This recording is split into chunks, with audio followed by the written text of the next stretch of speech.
Дело было ранней весной, когда поля готовили к посеву урожая. Трактористы вышли в поле после долгой и холодной зимы, чтобы насытить землю кислородом и подготовить почву к посадке. Вот и Николай, крепкий, деревенский мужичок, который всю жизнь прожил в сельском поселении и имел большую семью, трудился на своем тракторе, наравне со всеми тружениками.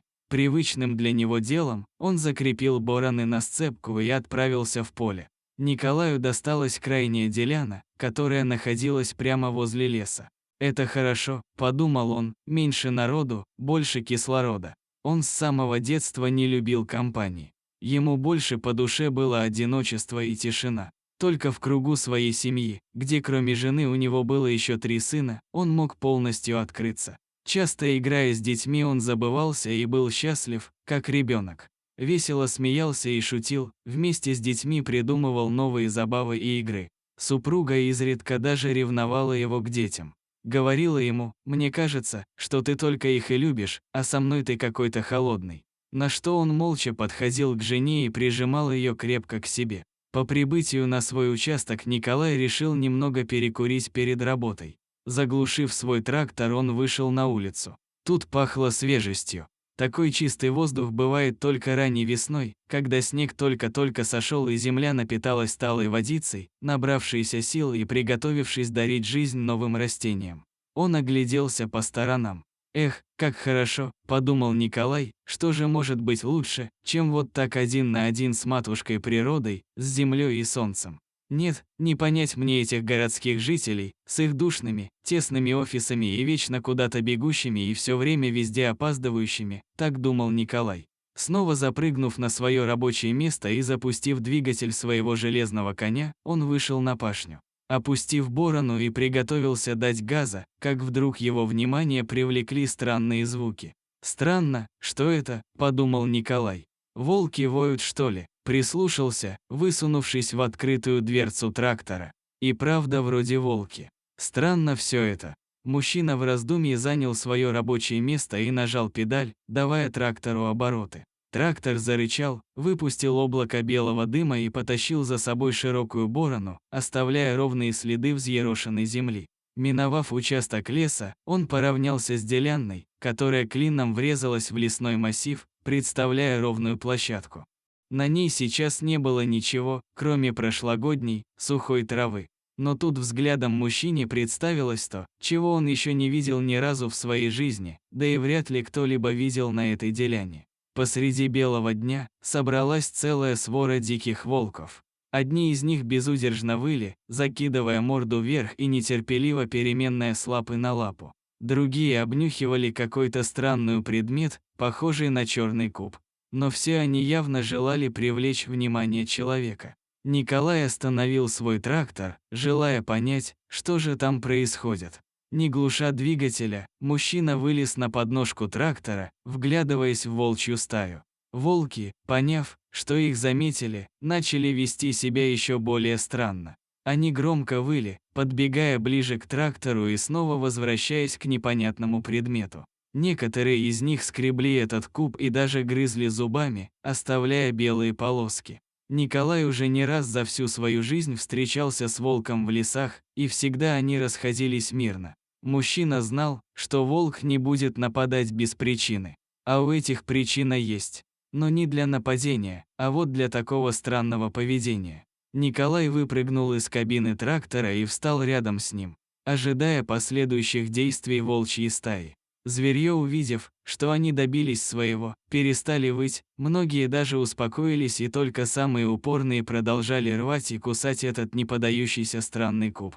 Поняв, что человек хочет подойти, волки один за другим стали таять в лесных просторах. И вот уже последний серый хвост, мелькнув между кустов, исчез, будто его здесь никогда и не бывало. Выждав еще немного времени, он, взяв в руки монтажку, стал приближаться к неопознанному предмету. Николай уже понял, что это был ящик, грубо сколоченный из разных, старых досок, но вот откуда он взялся и что в нем лежит, это еще предстояло выяснить. Он подошел к ящику, все еще поглядывая в сторону леса, на случай, а не захотят ли серые хвосты вдруг вернуться. Но вскоре он совсем забыл о волках, когда услышал, как из ящика раздался детский плач.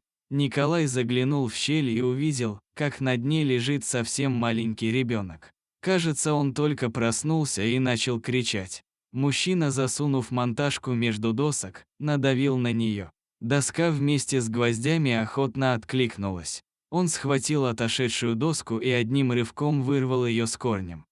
Каково же было его удивление, когда на дне этого сколоченного ящика он увидел не одного, а сразу двух деток. На вид им было не больше полугода. Они были замотаны в какое-то тряпье и, скорее всего, если бы мужчина не заметил их и проехал мимо, то дети просто-напросто тут бы замерзли. Ком подкатился к горлу. У Николая на глазах выступили слезы, когда он взял на руки этих малышей. Он изо всех сил старался не заплакать.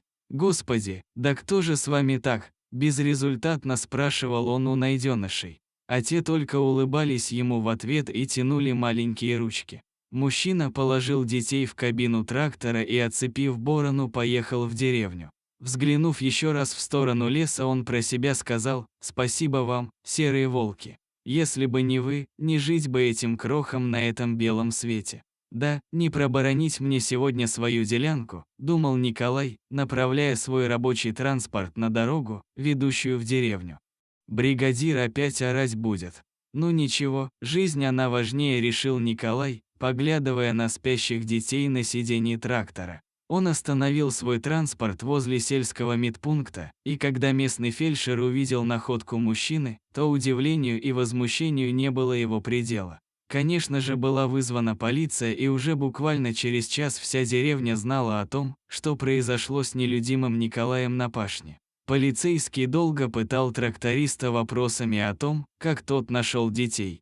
Видимо, не мог до конца поверить в историю с волками.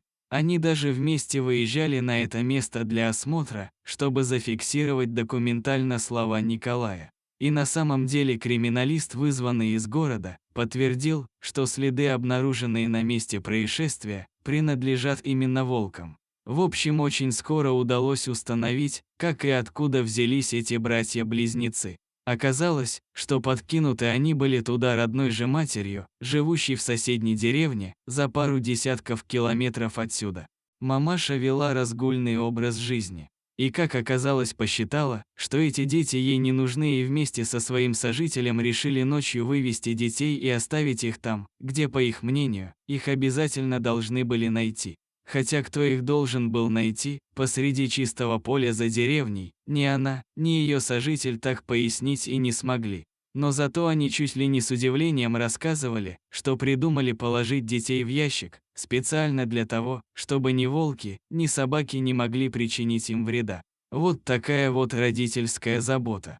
Николай, тракторист, нашедший близнецов в поле, очень сильно переменился с того времени. Кажется, он еще больше привязался к детям, проводя с ними все свободное время. Через какое-то время он по личной инициативе организовал детский кружок конструирования, где собрал всю деревенскую детвору. В семье Николая совсем скоро снова случилось пополнение.